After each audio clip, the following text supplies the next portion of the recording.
Today I'm going to teach you what is exactly C++ and tell you the very basic program in C++ that tells out hello world.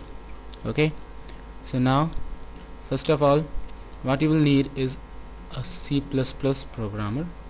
For that we use Borland C++ 4.5 or 5.5, which one you get is the latest. Of course you will use the one and only Google. Type in Borland C++ and enter. Go to the fourth result, or which one you like, you can just judge them. And here you can see that it's a Visual C++ download. So download it. You can use any of those three servers. Mainly you can use, and you should use, the official download and the global CDN for global. Okay, once you have the download complete, just I can't download it again and again because I have it already. So you can download it, and you will get a WinRAR or zip file. Just extract it and you will get something like this. Okay, you get something like this, and just search for install application. This one, install application. Install it, and it will ask for a directory. Set your directory. Just I have set mine for in the same D drive, that is program. And here in the bin folder, inside that you can find TCW. This TCW is your programmer. Right click on it, open, yes, like that. So simple. Now first of all, include iostream.h. Now this is called the header file of a program. It is the basic element, it is the essential and the most basic element in your program, and the hash here is called the preprocessor. Without this, see, there is no meaning for the file for the program. And this suffix .h is nothing but the initial for header file. And input output stream, iostream stands for input output stream. So for basic input and output function we need to include this header file. Okay, and if you are a user, then you might know that we sometimes also use include and conio.h. And now this header file is for constant or console input output dot header file. And because in the previous version of C++, if you once run your program, it will just flash off the screen and it will go. So to constantly and console, or to display it on the video on your screen, just you need to include this. But in Borland C++ you need not include this because it's predefined. Okay, now sometimes we have a choice. In the main function we normally write void main,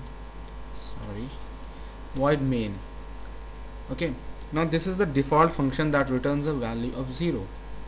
Now in place of that we can also use int main, but for this we need to specially mention that it returns a value of 0.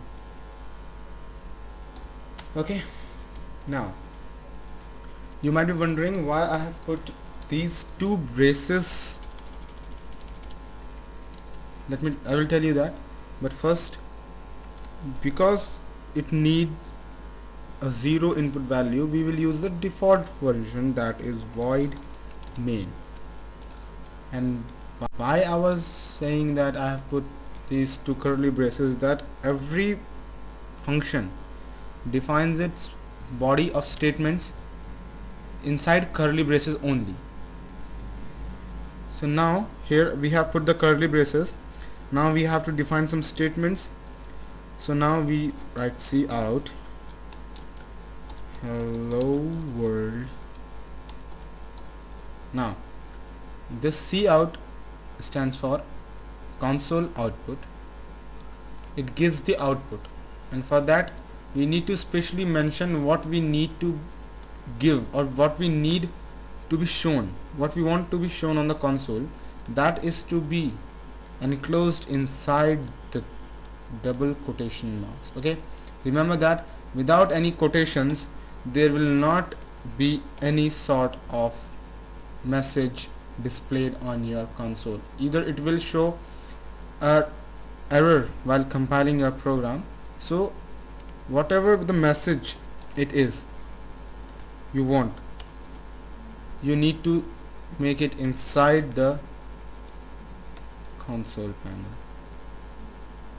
inside the double quotation, sorry. So now we have put, and we have already done this.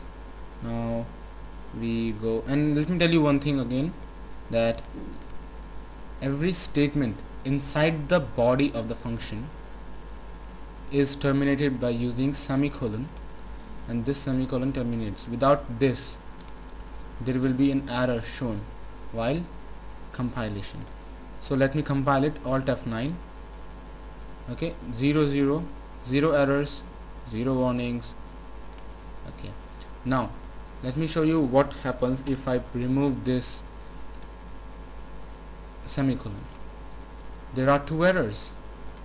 What are those? Statement missing semicolon in function main.